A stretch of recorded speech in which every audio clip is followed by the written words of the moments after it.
Hi friends, welcome to taste அம்மி சட்னி. இன்றைக்கி நம்ம கும்பகோணம் ஸ்பெஷல் கடப்பா செய்ய போகிறோம். இது இட்லிக்கு நல்லாயிருக்கும்.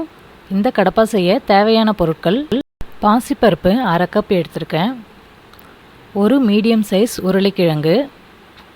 இந்த கடப்பாவுக்கு முக்கியமானது இந்த மசாலா. இது அரைக்கிறதுக்கு தேவையான பொருட்கள்: பச்சை மிளகாய் காரத்திற்கேற்ப, பூண்டு பல் 5, தேங்காய் 5 பீஸ், கசகசா 1 ஸ்பூன், பொட்டுக்கடலை 1 ஸ்பூன்.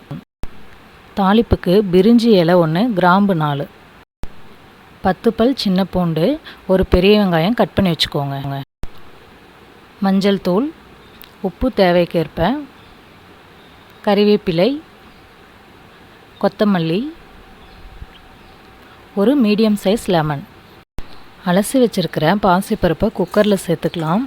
இது கூடவே நான் உருளைக்கிழங்க சின்ன சின்ன பீசஸாக கட் பண்ணி வச்சுருக்கிறேன், அதையும் சேர்த்துடலாம்.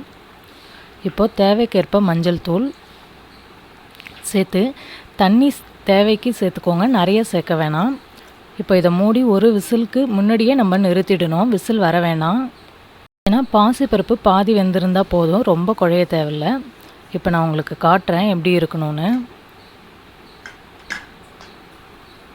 பாருங்கள், நல்லா மலர்ந்துருக்கு, ஆனால் குழன்னு இல்லை, இது மாதிரி இருக்கணும். இப்போ நான் அம்மியில் மசாலா பொருள் எல்லாத்தையும் வச்சு கொஞ்சம் கொஞ்சமாக அரைச்சிக்கிறேன். நீங்கள் மிக்சியில் அரைக்கும்போது தேவைக்கேற்ப தண்ணி சேர்த்து அரைச்சி வச்சுக்கோங்க. மசாலா பொருள் அரைச்சிட்ருக்கேன். மசாலா ரெடி ஆகிடுச்சு. இப்போ நம்ம கடப்பாவை ரெடி பண்ணிடலாம். இதுக்கு தாளிப்பு போட ஒரு கடாயில் 2 ஸ்பூன் எண்ணெய் சேர்த்துக்கோங்க. எண்ணெய் சூடானதும் எடுத்து வச்சுருக்கிற பூண்டு பல்லை சேர்த்து நல்லா வதக்கிக்கோங்க. நல்லா வதங்கிடுச்சு. இதில் பிரிஞ்சி இலையையும் கிராம்பையும் போட்டு வதக்கிடுங்க. கூடவே கட் பண்ணி வச்சுருக்கிற வெங்காயத்தையும் கறிவேப்பிலையும் சேர்த்துடுங்க. சேர்த்து நல்லா வதக்கிக்கோங்க. வதங்கிடுச்சு. இதில் அரைச்சி வச்சுருக்கிற மசாலாவையும் சேர்த்துக்கலாம். சேர்த்து பச்சை வாசம் போகிற அளவுக்கு ஒரு 2 நிமிஷம் நல்லா வதக்கிடுங்க. கூடவே ஒரு 1/2 ஸ்பூன் மஞ்சள் தூள், தேவைக்கேற்ப உப்பு சேர்த்து ஒரு தடவை கிளறி விட்டுடுங்க. இப்போ இதில் நான் அம்மியில் அரைக்கும் போது யூஸ் பண்ணியிருந்த தண்ணியும் சேர்க்குறேன். நீங்கள் மிக்சியில் அரைச்சிருந்தீங்கன்னா கொஞ்சமாக தண்ணி சேர்த்துக்கோங்க.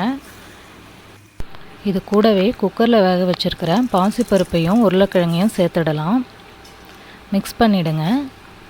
5 நிமிஷம் இதை கொதிக்க விடலாம். நல்லா கொதித்து கரெக்டான பதத்துக்கு வந்துடுச்சு. இப்போ இதில் கொத்தமல்லி தழையை சேர்த்து இறக்கிடலாம். இறக்கி வச்சு 5 நிமிஷம் நல்லா ஆற விட்டுடலாம். நல்லா ஆறிடுச்சு. இதில் இப்போ நம்ம எடுத்து வச்சுருக்கிற ஒரு லெமனையும் பிழிஞ்சு விட்டுடலாம். இந்த கடப்பாவுக்கு இந்த லெமன் ஜூஸ் ரொம்ப முக்கியம். இப்போ நமக்கு சூப்பரான சுவையான கும்பகோணம் ஸ்பெஷல் கடப்பா ரெடி. இதை நான் இட்லி கூட வச்சு சர்வ் பண்ண போகிறேன். நீங்களும் இந்த ரெசிபியை வீட்டில் ட்ரை பண்ணி பாருங்கள். பிடிச்சிருந்ததுன்னா கமெண்ட்ஸ் அனுப்புங்க. தேங்க்யூ.